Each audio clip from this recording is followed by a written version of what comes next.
now speaking, one of the big losers today. So let's just hear what she's saying.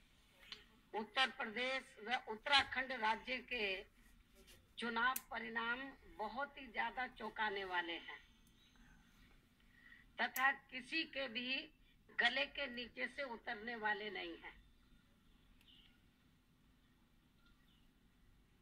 शायद आप लोगों के भी गले के नीचे से आसानी से उतरने वाले नहीं हैं। इन दिखाए जा रहे परिणामों से ऐसा साफ तौर पर प्रतीत होता है कि वोटिंग मशीन ने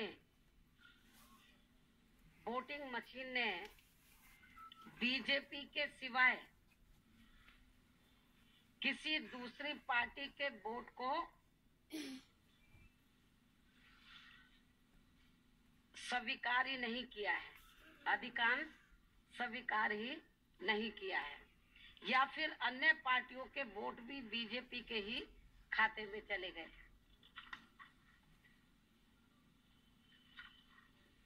पार्टी द्वारा प्राप्त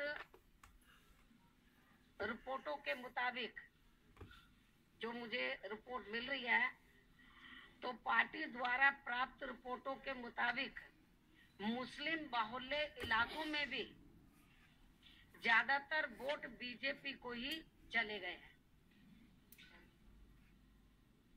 जिससे इस आशंका को और भी ज्यादा बल मिलता है कि वोटिंग मशीनों को अवश्य ही मैनेज किया गया है।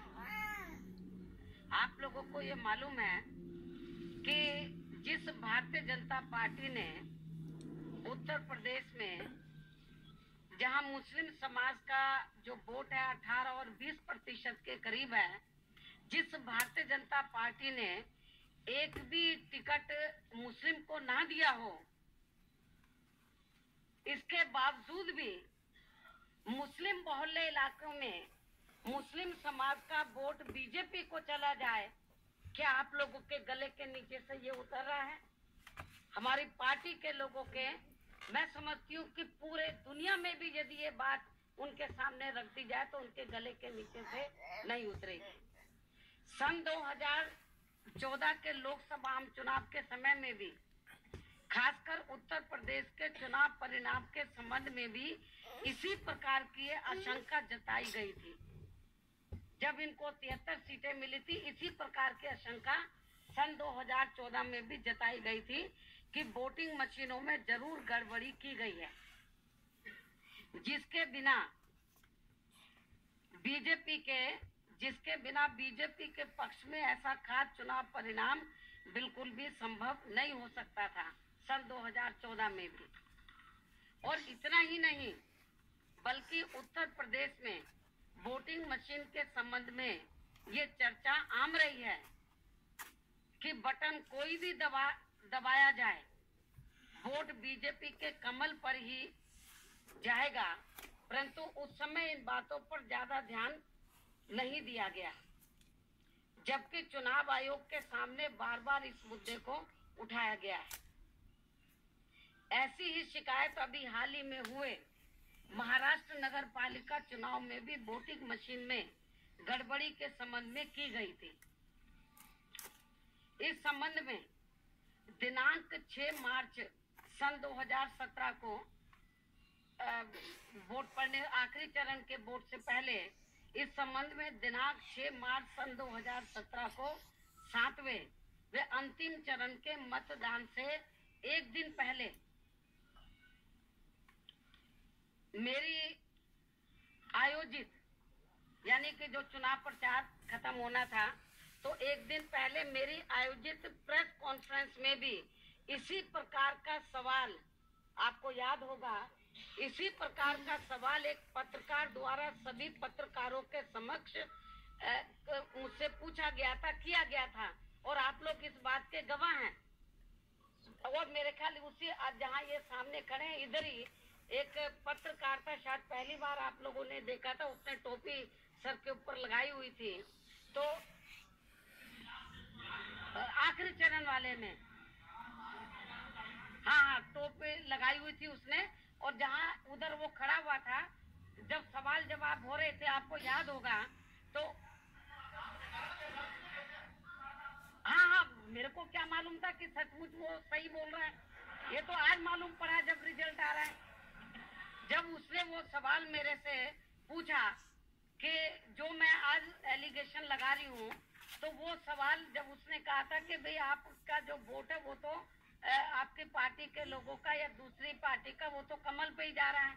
तो मैंने उस पत्रकार की बात पर ध्यान नहीं दिया। मैंने बोला नहीं, आप ऐसे बोल रहे हो, ऐसा कुछ नहीं है। तो मैंने उसको इग्नोर किया। तो आज मुझे लगा कि इसका मतलब वो पत्रकार सही बोल रहा था, और आज मुझे लगता वो नजर भी नहीं आ रहा है। वो जो है उस दिन वो खड़ा हुआ था और आप लोग भी देख रहे थे कि ये आदमी कहाँ से आ गया। तो उसने ये सवाल मेरे सामने रखा था और आप लोग इस बात के गवाह हैं। किंतु सन 2014 के लोकसभा व वर्तमान में उत्तर प्रदेश व उत्तराखंड विधानसभा आम चुनाव के दिखाए जा रहे परिणामों को देखकर, जो 14 में परिणाम आया लोकसभा का, और वर्तमान में उत्तर प्रदेश व उत्तराखंड विधानसभा के आम चुनाव के दिखाए जा रहे परिणामों को देखकर ये मामला अब इतना ज्यादा गंभीर हो गया है कि इसके बारे में और ज्यादा खामोश रहना लोकतंत्र के लिए घातक साबित होगा। ये हमारे देश के डेमोक्रेसी के लिए, लोकतंत्र के लिए बिल्कुल भी ठीक नहीं है। और खास तौर से मैं मीडिया के माध्यम से भारतीय जनता पार्टी के लोगों को ये कहना चाहती हूँ, चेतावनी देना चाहती हूँ। मैं खुली चेतावनी दे रही हूँ कि जो मुझसे 6 तारीख को पत्रकार ने पूछा था, मैंने उसकी बात पर गौर नहीं किया। सन 2014 में भी ये बात हमारी पार्टी के लोगों द्वारा मेरे सामने रखी गई थी। तो मैंने सोचा कि, और ये बात मुख्य चुनाव आयोग के संज्ञान में भी ये बात लाई गई थी बीच बीच में जब मीटिंगें होती रही। तो लेकिन आज जो भारतीय जनता पार्टी के लोग बड़े खुश हो रहे हैं कि उनको पूर्ण बहुमत मिल गया है, उससे ज्यादा उनको सीटें मिल गई हैं। और लेकिन जिस तरीके की गड़बड़ी करके इन्होंने लोकतंत्र की हत्या की है, और ये इन्होंने अपने पक्ष में जो ये बहुमत साबित किया है आज जो उत्तर प्रदेश के अंदर, मैं भारतीय जनता पार्टी के राष्ट्रीय नेताओं को, प्रधानमंत्री श्री नरेंद्र मोदी को और बीजेपी के राष्ट्रीय अध्यक्ष श्री अमित शाह को मैं खुली चेतावनी देती हूँ, यदि आप सही मायने में ईमानदार हैं तो आप मुख्य चुनाव आयुक्त को लिख कर दो कि ये जो चुनाव है तो हमको सही वोट पड़ा है। यदि वो सही ईमानदार हैं तो ये वोटिंग मशीन वाला जो है चुनाव, तो इसको रद्द करा के मुख्य चुनाव आयोग को बोले, जो पुरानी व्यवस्था थी बैलेट पेपर की, उससे चुनाव कराएं। जो पुरानी व्यवस्था थी बैलेट पेपर वाली जो है, उससे चुनाव कराएं। यदि इनमें थोड़ी सी भी ईमानदारी है, हमने उनके ऊपर आरोप लगाया है। हमने मुख्य चुनाव आयोग को भी लिख कर दिया है चिट्ठी, जो उसकी भी कापी हम आपको दे देंगे।